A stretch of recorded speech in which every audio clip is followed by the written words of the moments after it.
Since coming to England, she has taken full advantage of its benefits. Pleinement profité de tous ses avantages. Et ses talents. Her talents have been appreciated by a generous and enlightened public. Aussi généreux qu'éclairé. In an astonishing life that spanned both the French and industrial revolutions, this extraordinary mother and entrepreneur traveled across the Channel to England to create a unique brand based on famous people modeled in wax. Écrivez, écrivez, écrivez, écrivez.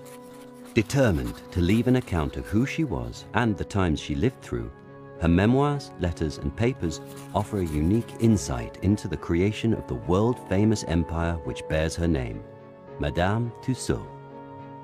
Madame Tussauds, I think, was an amazing businesswoman. To me, Madame Tussauds represents a creative force.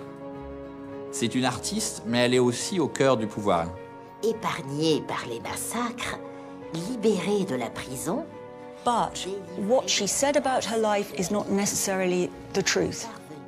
So I feel that in her hands, the truth itself is as molten as wax.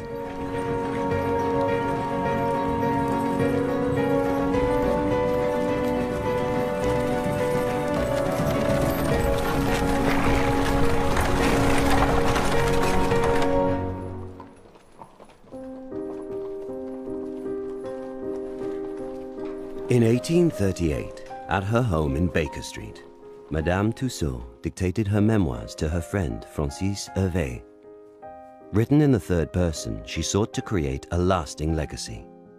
Her father, who died before her birth, was of the military profession, and his name, Grosholz, was renowned. Marie Tussauds seemed to mind about her social status to the extent that she rather embellished her family background. So, for example, even something as straightforward as place of birth and parentage, as presented by her, proves to be incorrect.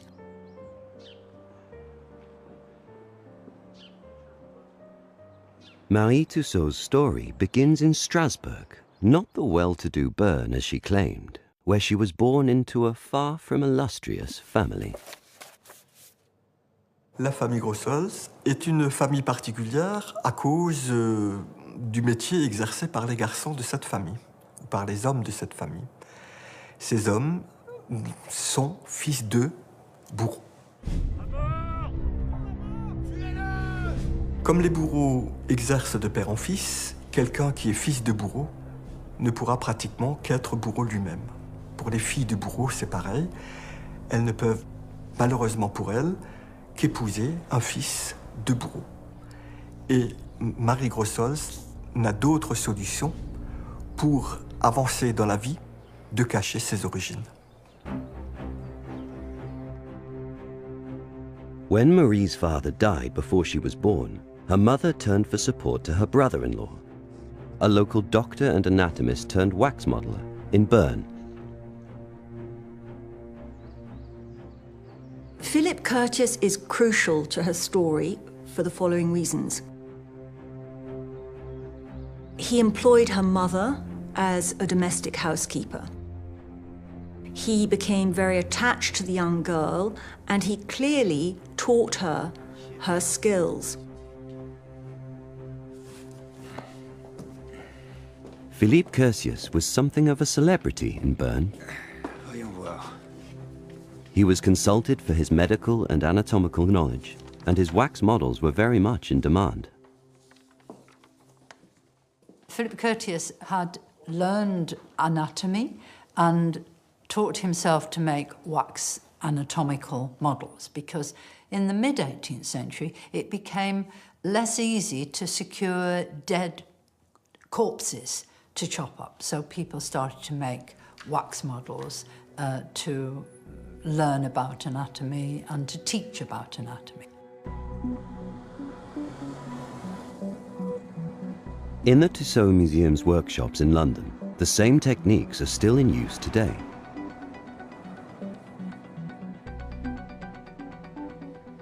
First, the head is sculpted in clay. Then the modeler makes a plaster mold and pours in hot wax. After the wax has set, the mold is broken open and the wax head removed. Finally, the head is painted to give it a realistic human appearance. The techniques we use are the same techniques employed for the last 200 years. We've tried different materials to sculpt in using sort of plasticine materials, but they just don't have the same flow that clay has. And also, using the techniques that have been employed for the last 200 years means that there's a pride in the craftsmanship, and I think that's reflected in the quality of the figures. And it's fantastic to be part of a tradition which stretches back right from the first days of sculpture.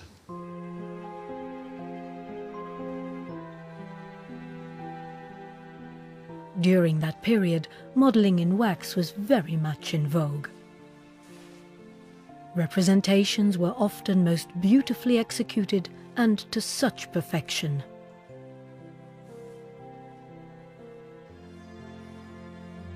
So Marie, as a small child in Paris, watched Curtius.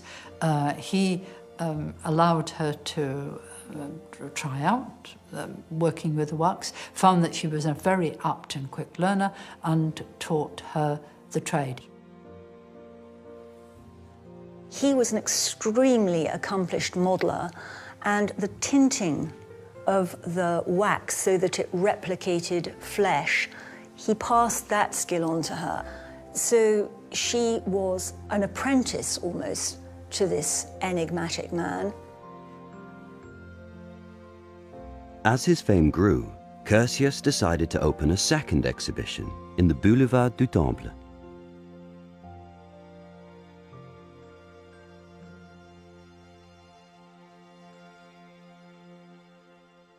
Le principal lieu qui va faire connaître Curtius mondialement, hein, c'est le boulevard du Temple. La grande spécialité, et ce qui attire évidemment un public très large, hein, c'est la caverne des voleurs. Hein, c'est les assassins, c'est les grands criminels du temps. Alongside the criminals, Curtius placed busts of the celebrities of the day. A formula that would later make Madame Tussauds world famous herself.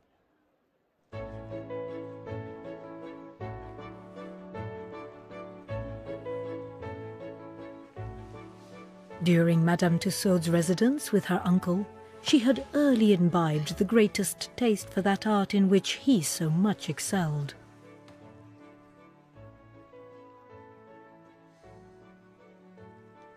To her was confided the task of taking casts from the heads of the principal characters of that period, who most patiently submitted themselves to the hands of the fair artist. The cast which she took from the face of Voltaire was only 2 months before he died.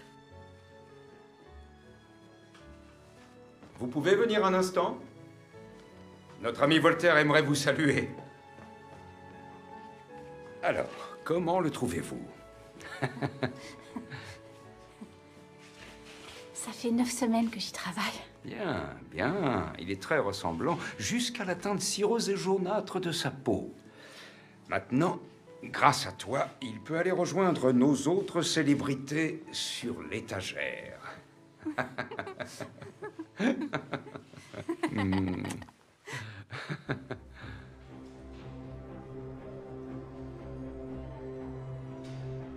There is only one surviving example of the wax models made by the young Marie at the Musée Carnavalet in Paris.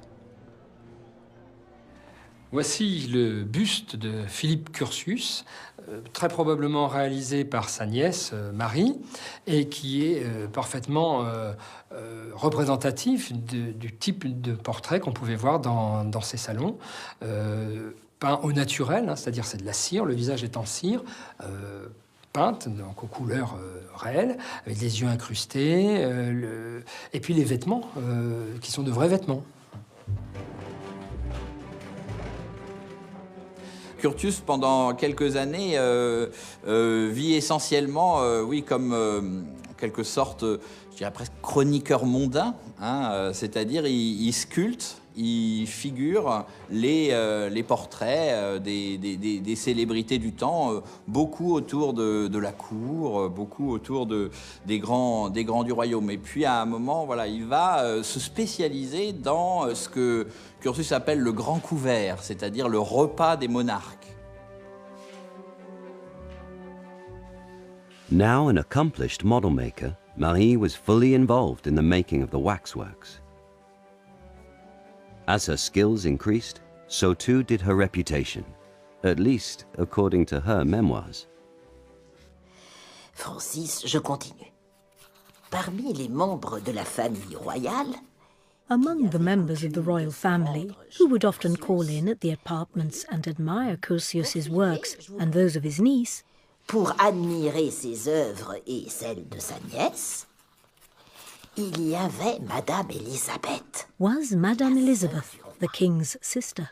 Ayant envie d'apprendre l'art du modelage en cire, wishing to learn the art of modelling in wax, she asked the young Marie to teach it to her. La princesse finit.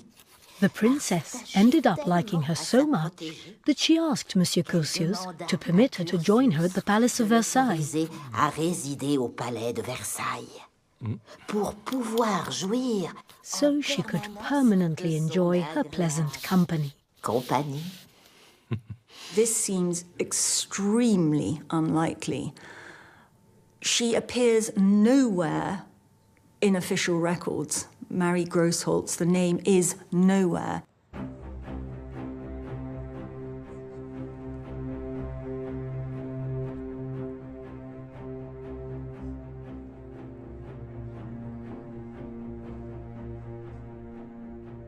Even a cursory look at the formality of this very codified and controlled hierarchical system, which was the household. Someone who was making money out of a commercial exhibition in Paris with Curtius would never have access to that intimate circle. But it's very amusing in her memoir because she says things like, the king said to me, "Don't get up, my dear." Well, you know, again, this is extremely unlikely, to put it mildly. The memoirs then take a dramatic turn. The young Marie's life was about to be turned upside down. Few events in history have ever caused so intense and permanent a sensation throughout Europe as the French Revolution of 1789. The records of this short but exciting period teem with examples of the most diabolical ferocity.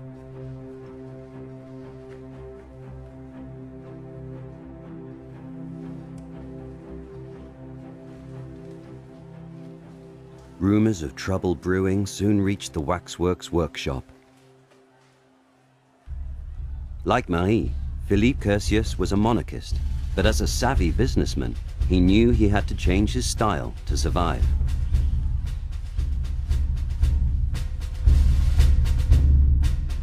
On the 14th of July, 1789, the Bastille was stormed.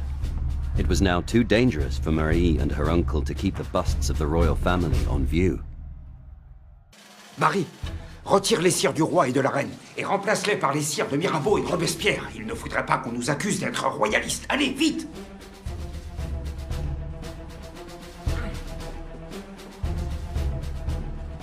The first event that may be cited as the sanguinary commencement of the revolution, Madame Tussauds but too well remembers.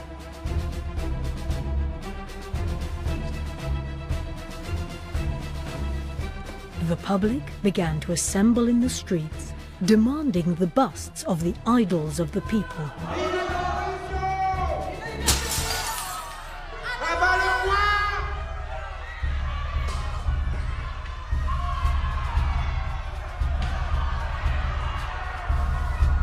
They were persuasive petitioners, whose appearance was certainly such as plainly indicated they were not to be denied.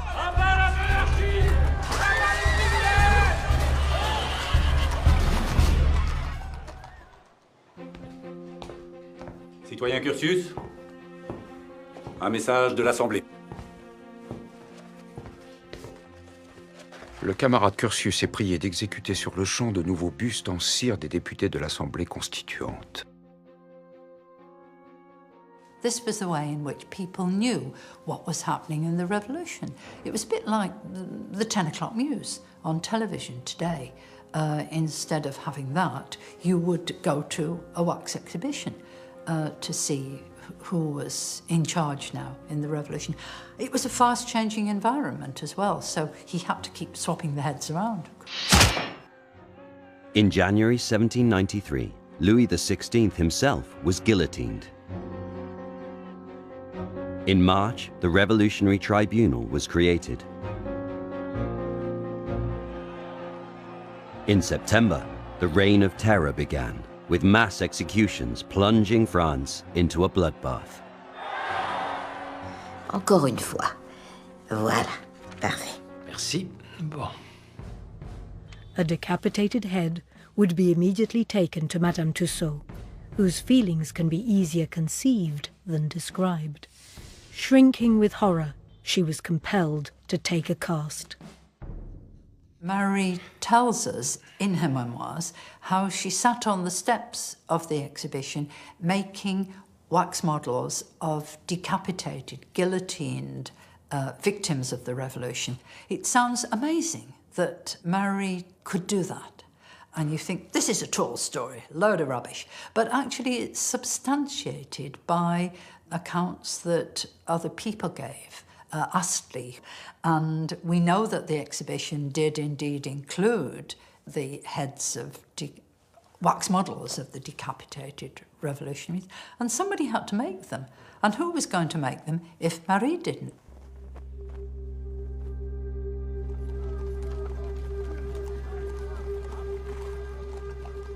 Although in her memoirs, Marie claims to have been forced to make death masks of the executed, no doubt the grisly displays of the most famous victims would have attracted even more appreciative crowds to her exhibition.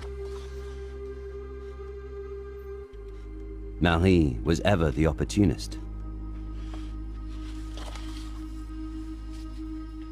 This was all part of a very elaborate self-propaganda of suffering and hardship. She very much casts herself as a victim of terrible, terrible trials and imprisonment and being forced to have bloody heads on her lap to make models of.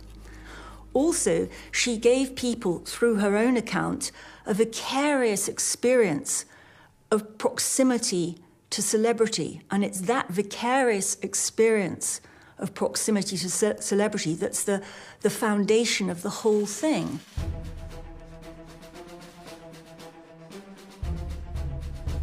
In 1794, Robespierre, chief architect of the Reign of Terror, was himself guillotined.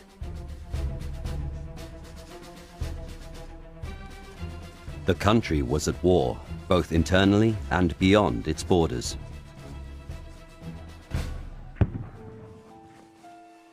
Faites bien attention, mon oncle. On a besoin de vous ici.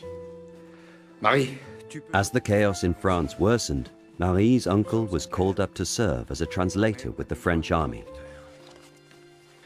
Voilà. Il faut soutenir la nouvelle République. Je reviendrai vite. Occupe-toi bien de ta mère et du salon. Au revoir, Marie.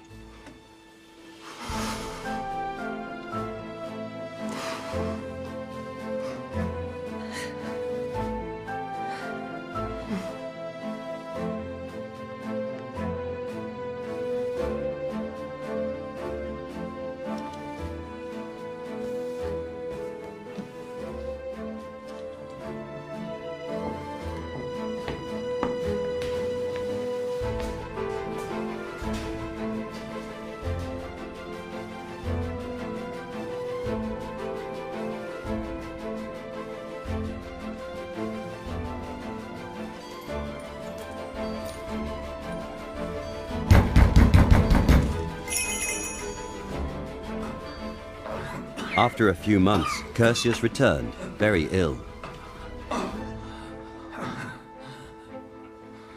He died shortly after, leaving Marie as his sole heir. Curtius left his entire estate to Marie, which meant a house in Versailles and the Boulevard du Temple establishment, Palais Royal having gone, you see.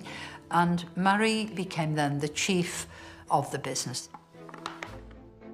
Without her mentor, Marie would have to cope alone in a France in turmoil. Fortunately, the waxworks exhibition she had inherited was still a profitable business, and she wasn't alone for very long. She married an engineer who lived locally. Presumably she'd known him for some time, we don't know.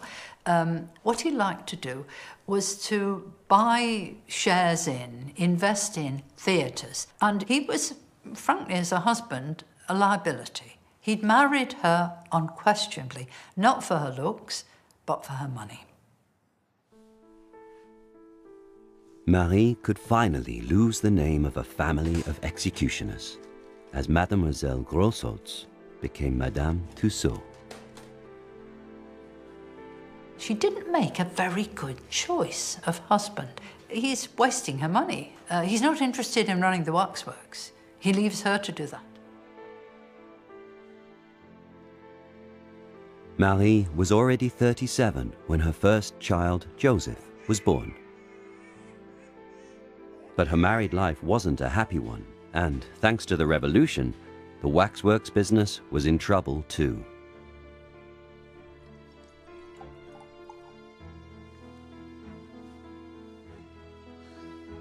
The revolution made a waxwork far less attractive because for tourists, Paris became rather a dangerous place to be. And people had less money. Parisians had less money. The economy of Paris was run down during the revolution as well. And the wealthy people who might have gone to the waxworks to have a look at each other in wax were no longer there.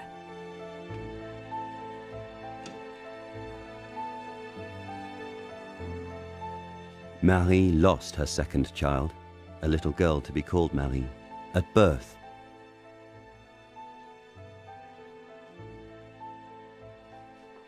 A second son, Francois, was born the following year. The salon's fortunes continued to decline.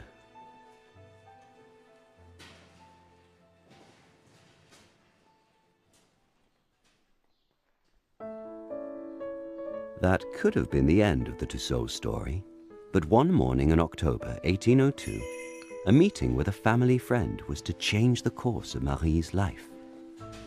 Mesdames, messieurs, je reviens de Londres avec cette lanterne magique qu'il fallait que je vous montre. Paul, ça fait si longtemps.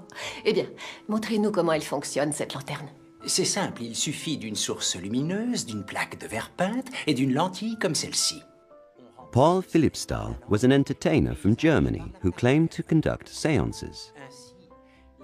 Exposed as a charlatan there, he had come to Paris to look for a much more susceptible audience keen to contact the dead. Votre oncle Curtius aurait adoré cette lanterne. Marie, vous avez des bougies et un drap? Mais oui. Je t'en prie, va chercher un drap. The magic lantern was a development of the camera obscura, the forerunner of today's slide projector. During the 17th century, it became a fascinating distraction for Europe's well-to-do. Paul de Philippsthal was quite well off. He travelled around all over Europe presenting these magic lantern shows, which he called the Phantasmagoria. If we look at the word Phantasmagoria, it means basically a gathering of ghosts. What happened was an audience would be invited into a room, plunged into complete darkness, and they'd be bombarded with a whole series of images of ghosts and evil spirits. Ah!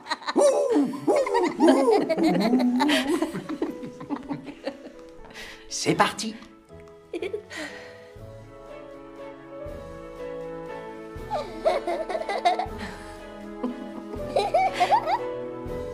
Encore.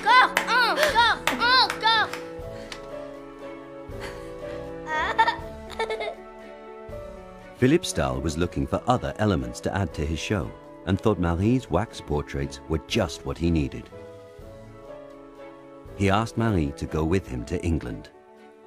Marie, who was at the end of her tether with her husband, accepted the offer of Philippe Stahl, who said he would take his magic lantern show to London and she could go with him with some of her models and he would pay the costs. He'd take half of her profits, but she'd be better off than struggling on in Paris.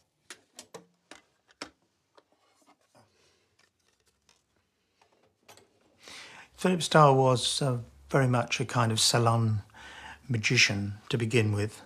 And it was during the time of the Enlightenment, certainly, when there were quite a lot of Freemasons around who had these kind of private clubs, and they were very keen to entertain anybody who had any interest in the new sciences.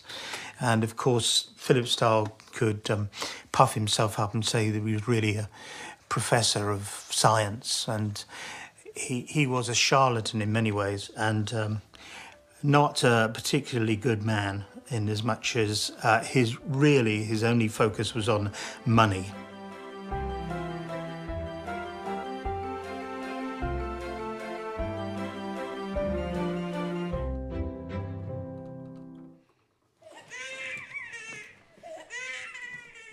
Marie, c'est de la folie de partir avec ce forain. Et notre petit François, tu y as pensé? Le salon est désert. Bientôt, on vivra tous sous les ponts. Ce Philippe Stahl ne me dit rien de bon. Une fois à Londres, fais bien attention à ne pas te faire voler. Mais vous avez donc peur de tout, mon ami. Et moi qui pensais avoir épousé un homme entreprenant. Marie decided to take Joseph with her. He was 5, but obviously her younger son, Francois, was barely 2. So she left him with her mother and her aunt and her husband, instructing her husband that he must run the waxworks and look after the family.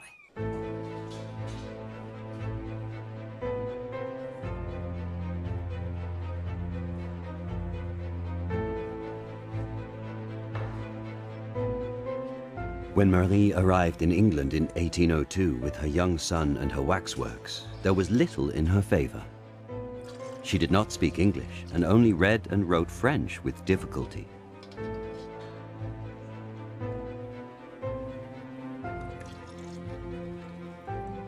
But what she did have was a real talent for wax and business and a sheer determination to succeed.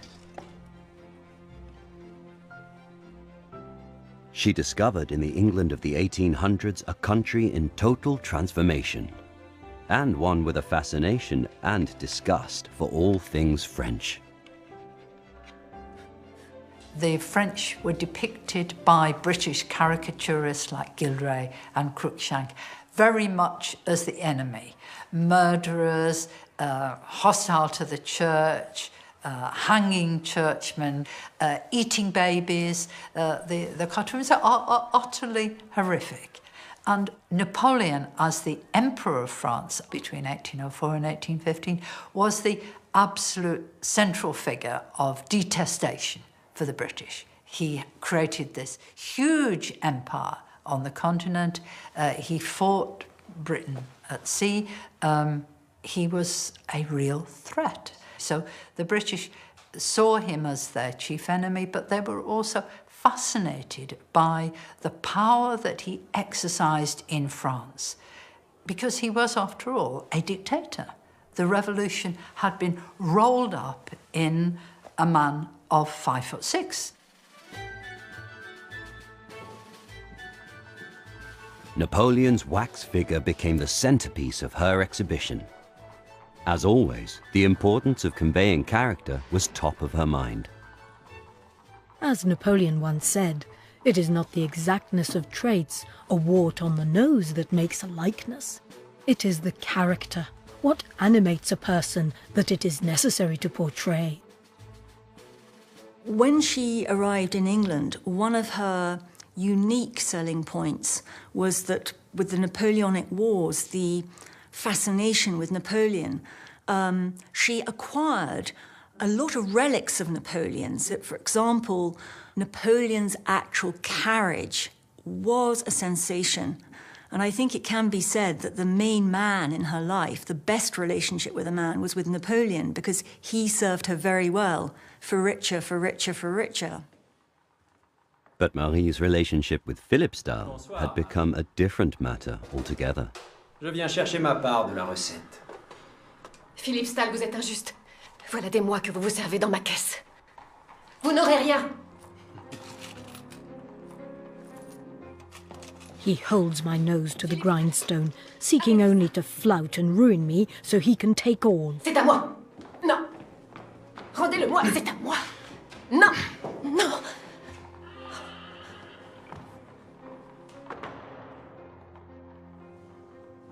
In 1803, when the Lyceum season was considered to be finished, Philippe Stahl decides that he's going to move into the theatre circuit of Britain, and Edinburgh will be their next stop. It's a beautiful little city from which one can see snow-covered mountains. I have discovered some compatriots at the castle, and one lady-in-waiting has spent all her life in France. Why Edinburgh? Edinburgh is obviously the Scottish capital. It's also a big centre for émigrés.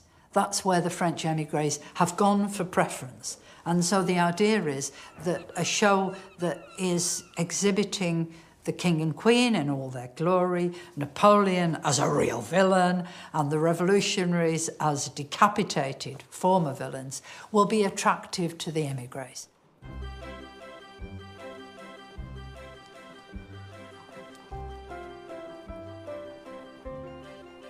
Marie soon heard about the performances of Henri Charles, a renowned French ventriloquist, and went along to see his show. Allez, venez, venez, approchez, approchez. Henri and his puppet had already established a strong following amongst the many French émigrés living in Edinburgh at the time, and Marie, whose son Joseph loved the show, saw an opportunity for her to do the same. Mesdames et messieurs. Comment tu t'appelles? Jimmy, je m'appelle Jimmy.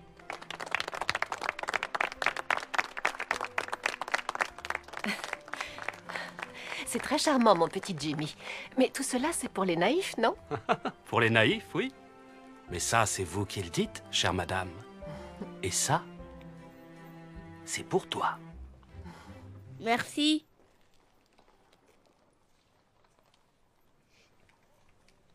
When Madame Tussauds arrived in Edinburgh, discovering that Philippe Stahl had not actually paid for the actual freight of her exhibition, she met up with Charles and asked him to loan her some money. I think he loaned her something like £30, which was quite a lot of money. And Charles really did befriend her in a big way. And there was another move to Ireland.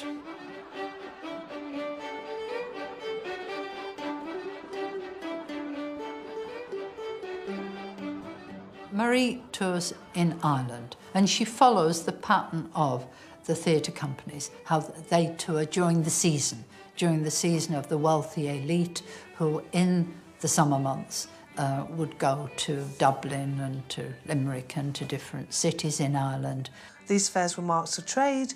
They were commerce. People went from all over Europe to sell their wares. They would go buy cloth. And there was always a rule that the entertainment cannot commence until the trading has stopped.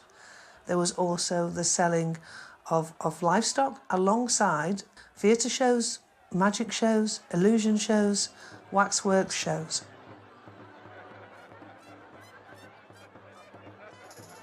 Marie learnt not only from the fairs, but from the theatre trade as well.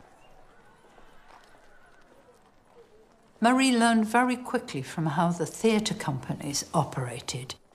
She was very careful when she moved from one town to another to only move when she was not making money. Until 1808, she continued to call it the courteous cabinet of curiosities. And when she arrived, she would have posters produced saying that specially for your town, here is the courteous cabinet of curiosities for your enjoyment. But only for a very limited season. She would always say that. She didn't say, we're here until we ain't making any money, which is what she really meant.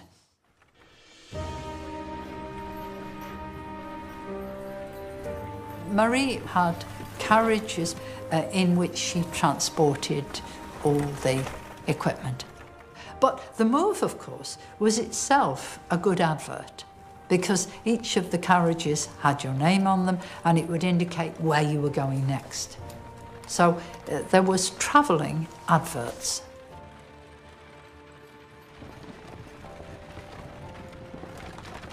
As she travelled around the country, Marie was careful to always consult the showman's almanac. Owen's Book of Fairs, a complete and authentic account. Newark, Friday in Mid-Lent, May the 14th, Whit Tuesday, August the 2nd, and every other Wednesday for cattle and sheep.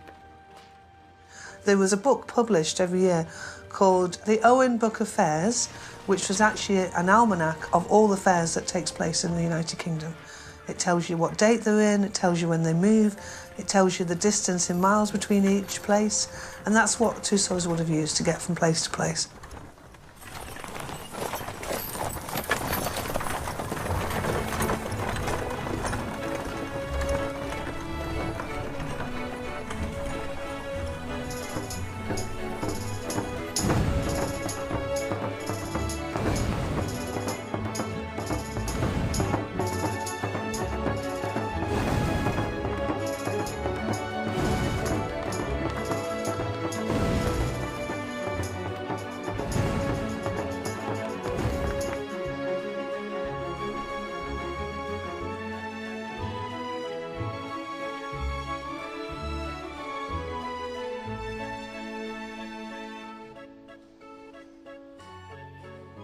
The new moneyed middle classes were the people Marie Tussauds wanted at her exhibition, and she needed grand venues to attract them. She was always careful to pick the very best rooms, unlike many of the other travelling shows at the time.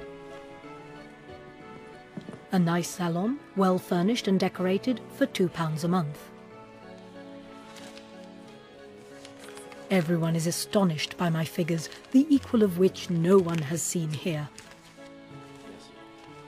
I am regarded as a great lady here and have everyone on my side. Her exhibitions would be in the assembly rooms, big, high-ceilinged, large rooms where you could set out the models and people could walk amongst the models and have a feel at the material and touch the headdresses and sit down and natter to each other, listen to the little orchestra that was playing. But if there was not an assembly room, she would use a local theatre, and the theatre would be boarded over and the models would be set up there. In choosing well-appointed exhibition halls, Marie Tussauds stole a march on her competitors who worked the fairs.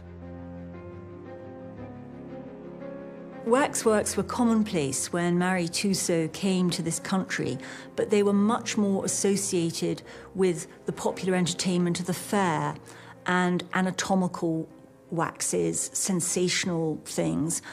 And she very much raised the term of how waxworks could be for a much more middle-class, educational, aspirational form of entertainment and information. When she went on the bad roads, you could say she was a travelling tabloid. She was taking sensation to parts of the country where they were desperate for news. Marie knew how important good marketing was. She would take particular care over the announcements and catalogues for her exhibitions, which went into remarkable detail. When you see the catalogues that Marie Tussauds does, she's looking for an educated audience. She's looking for an audience that could read or write. A lot of the people who went to fairs at that time wouldn't be able to read or write.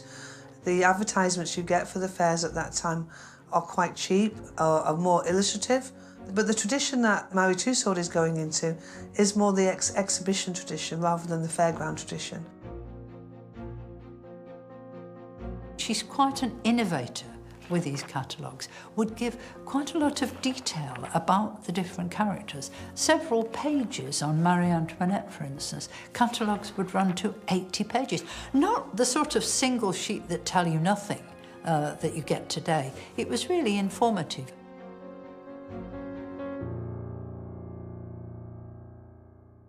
The cost of producing these catalogues was underpinned by a very clever pricing policy. The price that she charged was a price that would only be tolerable for a comfortably off middle-class elite. So, sixpence to look at the exhibition, another sixpence to look at the separate room, the Chamber of Horrors, another sixpence for the catalogue, which was very good value. You got your money's worth for your sixpence. She was criticised for her appealing only to elite. And there's a funny poster that you can see where she says that for a special moment, poorer people, working class people, can come to the exhibition for half price, but only between 9:15 p.m. and 10 p.m. The exhibition closed at 10 p.m.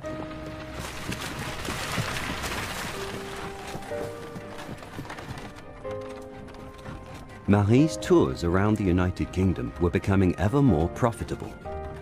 She continued to send money to her husband, who had remained in France to look after their younger son's education. But he was spending the family silver with little regard for their son's future. The letters he exchanged with Marie were more often about money than anything else.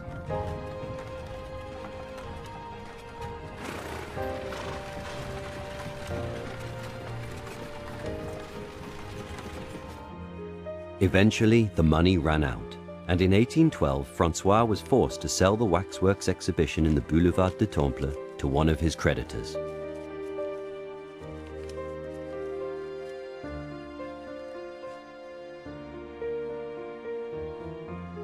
We shall not write to you about our plans. Adieu, adieu.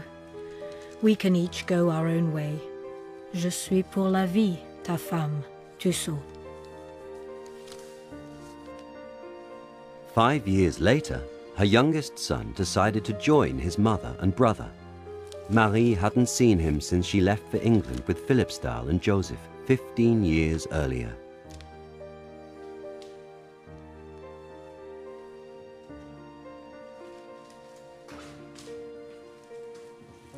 He turned up at the studio, carrying a keepsake to confirm his identity.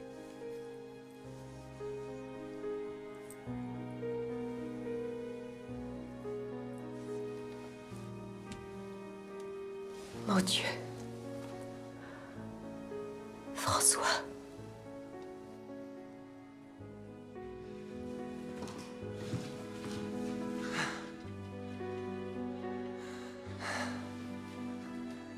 Tu dois être épuisé. Viens.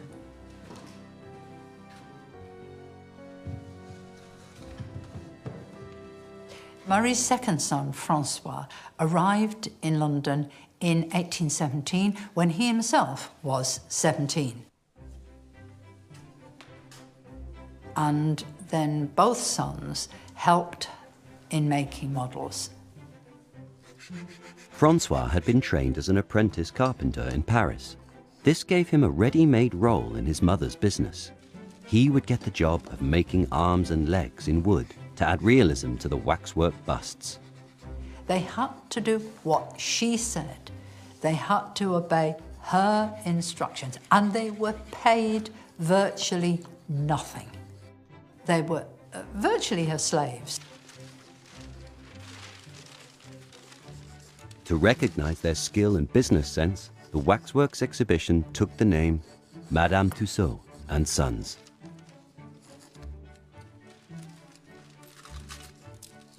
Marie Tussaud kept a very tight control on the purse strings and the apron strings of the business, i.e. she established a matriarchal business. Her sons worked for her but right up until her death, she was a presence at the exhibition and very much involved in counting the money and in the ledgers, keeping absolute careful track of expenditure.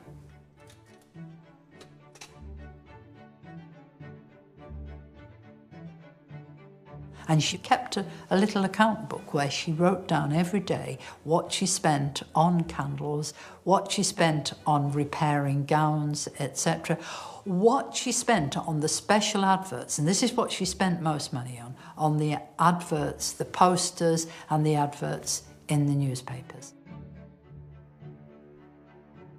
By 1835, after 3 decades travelling the roads of the United Kingdom, the Madame Tussauds and Sons exhibition had become a prosperous business. Marie finally had the means to hire an exhibition hall right in the middle of London, in Baker Street. Marie had toured. From 1803, she constantly toured, adding to the family more and more grandchildren, and they must have got really fed up with the touring. And when Madame Tussauds moved to Baker Street in 1835, she didn't at the time know it was going to be a permanent centre, but to her it was a sort of apex of being in a fashionable, growing, bourgeois cultural area.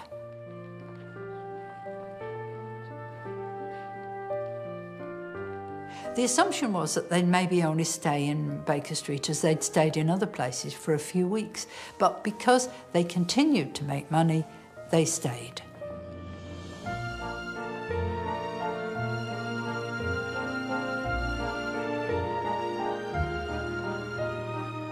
For the 27 years that she was a travelling exhibition, she was so skillful about publicising her exhibition that when she decided she could settle in London, she had established through all that promotional, all the posters and her trail in the newspapers, it meant that she'd established herself as a brand.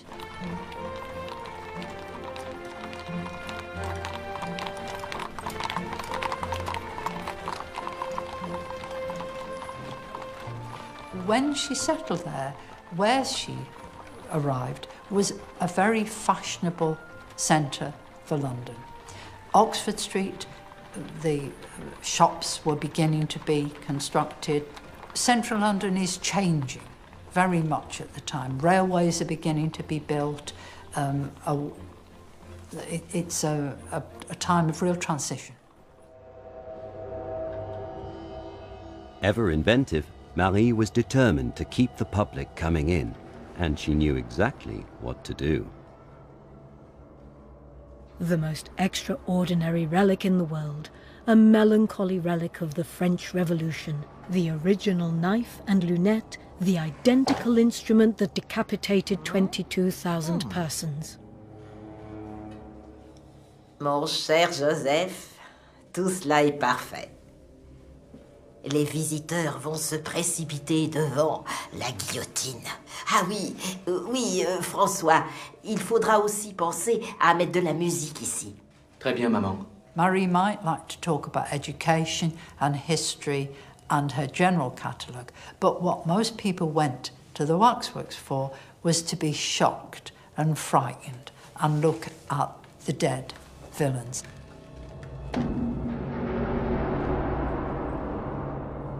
When Madame Tussauds came, she introduced an incredibly finer tradition, that her workmanship and her knowledge, and I think also the subject matter. The terrors in France had created a kind of appetite for death and sensation in early Regency London.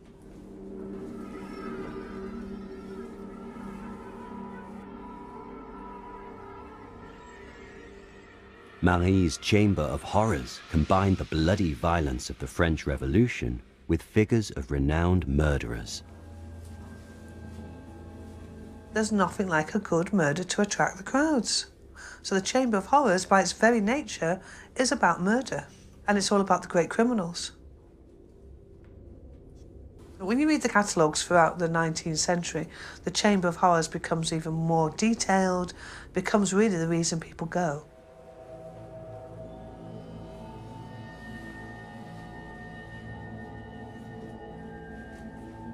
She packaged the gore so that it was cautionary or moral, or she dressed it up so that it wasn't just making people feel they're voyeurs of horror. It was moral. These are murderers, you know, bad men, and, you know, it had an ethical packaging somehow, so it wasn't just cheap thrills as the point.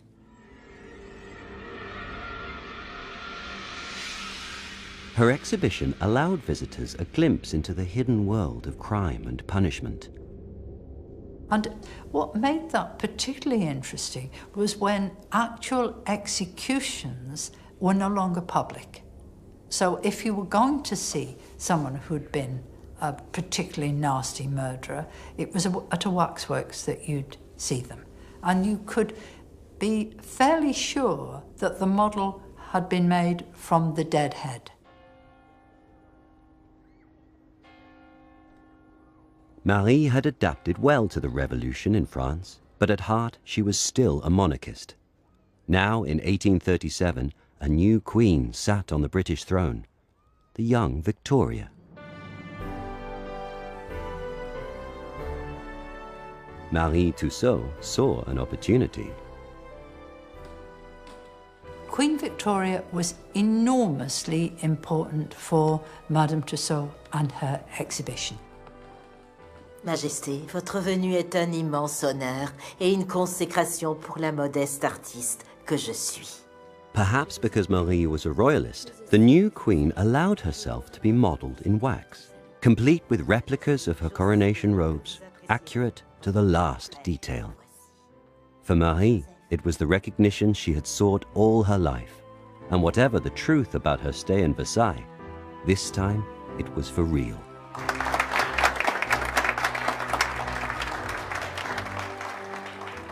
Queen Victoria was undoubtedly, among the monarchs, the central figure, the apex. She was so pleased with the result that she was not at all disturbed when she appeared on the front of the 1841 catalogue, and when she started to have children of her own, she took them to the exhibition. This became a tradition with her. She had a lot of children, as you know, and apparently they all saw the exhibition. And she encouraged other royals, when they were visiting London, to go to the exhibition as well. Marie Tussauds undoubtedly epitomised Victorian ideas on recreational education, on utter respectability. She did typify all that was seen as positive and attractive about Victorian life.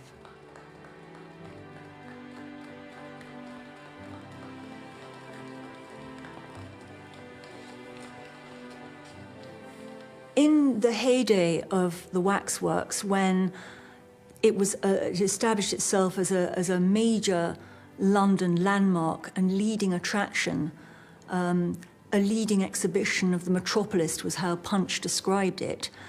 It was a place of great sophistication, a place of refinement, a place that the Duke of Wellington would like to go to.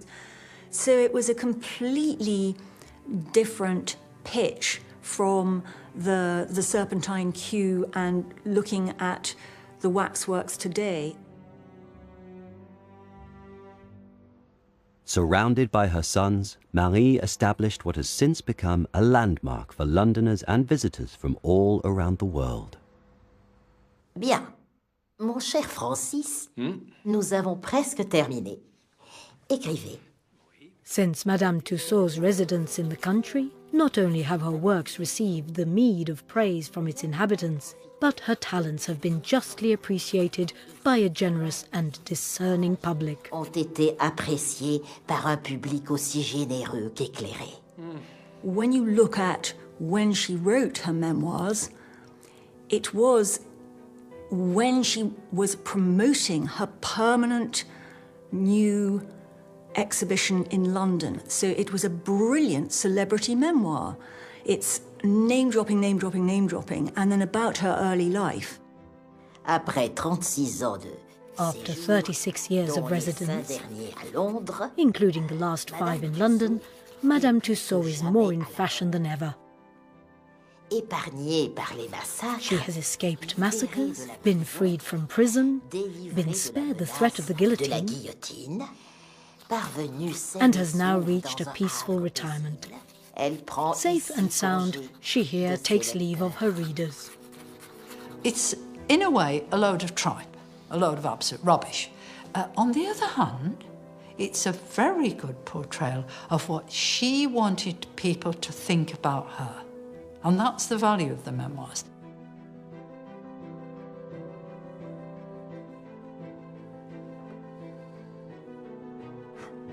We're all our own myth makers to a degree, but she takes it to a different level.